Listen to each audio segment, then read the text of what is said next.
Hi, my name is Michelle Scow, and our group did our presentation on visual impairments, otherwise more commonly known as blindness.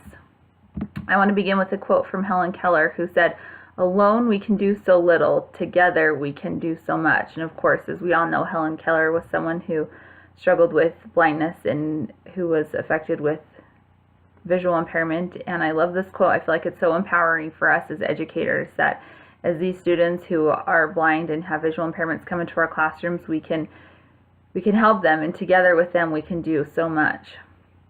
To begin with, let's talk about what causes blindness. First of all, prematurity, low birth rate, or babies who go without oxygen at birth are at higher risk for blindness. I'm sure you've all seen pictures of premature babies who wear the eye masks over their eyes, and that's to protect their eyes, hoping that to preserve their eyesight. There are other things that cause blindness as well. Genetic problems, or if it runs in the family, sometimes that can cause it. If a child is born with a defect or an abnormality in their eyes, then of course that's something that can cause blindness.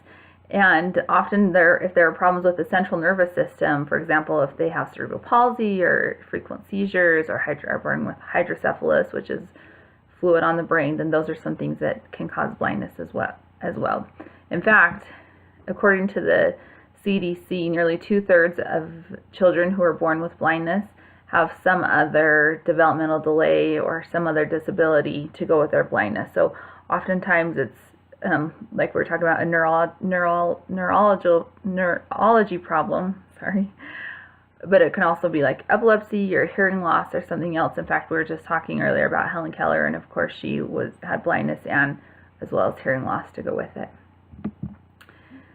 Blindness or visual impairment is a very rare disability, especially alone, a child being blind alone. In fact, it's less than 0.01%, and interestingly enough, it's equal between boys and girls. It doesn't, favor one gender or the other.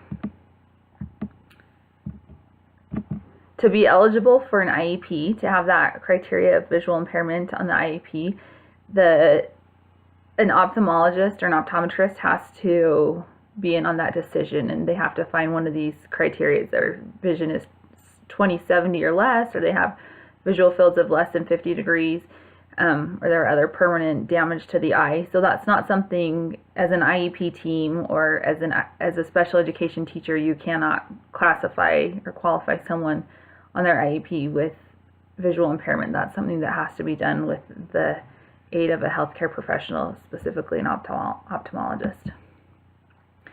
So if you do have a student with a visual impairment in your classroom, what might they be like? Well, for one thing, most kids learn about 80% of their social and even some of their academic things from, it's called incidental learning, which means if a child sees their brother using a spoon, then they learn to use a spoon. If a child sees their sister coloring a picture inside the lines, and then they could learn to color a picture inside the lines. If it's time to line up and all the kids are lining up, then a student will look around and learn to line up. Well, obviously this is something that a student who is blind will not be able to do. They won't be able to see that everybody's lining up and get that cue, oh, I need to get in line.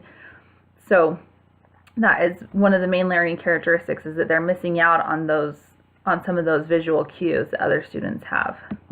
Interestingly enough, students who are blind also are at a slightly higher increase for behavior or emotional problems, and I think that must partly come from the frustration of not being able to see and not knowing what's going on around them.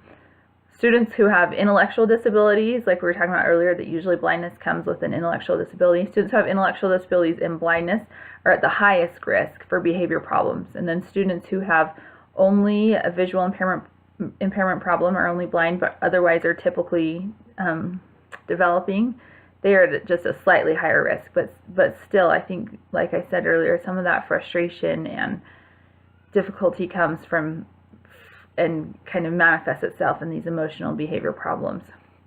So what might we do if you have a student who is blind in your classroom? Well, first of all, consider the child just like any other child. Don't like pick them out because they're blind. And so get to know their interests and their experiences, and have the same expectations for that child that you do your other children. Like when it's time to line up, even your student who's blind needs to line up. Like everybody follows the same rules. Always let a visual impaired child know when you're approaching. And so don't ever like make it a game of guess who's here, guess who's behind you, because that, like, you can imagine how frustrating or scary that would be if you weren't able to see that. When you take a child with a visual impairment to a new room, briefly just describe like the key things that they're going to need to know in the room, like who's there, and what objects are in the room that they might need to walk around, or what are we going to be doing in this room, because like those are things that kids can obviously pick up just from walking into a room, and so we need to kind of help those students who are not able to see that. Always ask a child before you provide them physical assistance. So don't just put your arms around someone or grab their shoulders and help them where they go. Ask, would you like some help walking down the hall? Would you like some help stepping over this? And then when you do, only hold on to their forearms.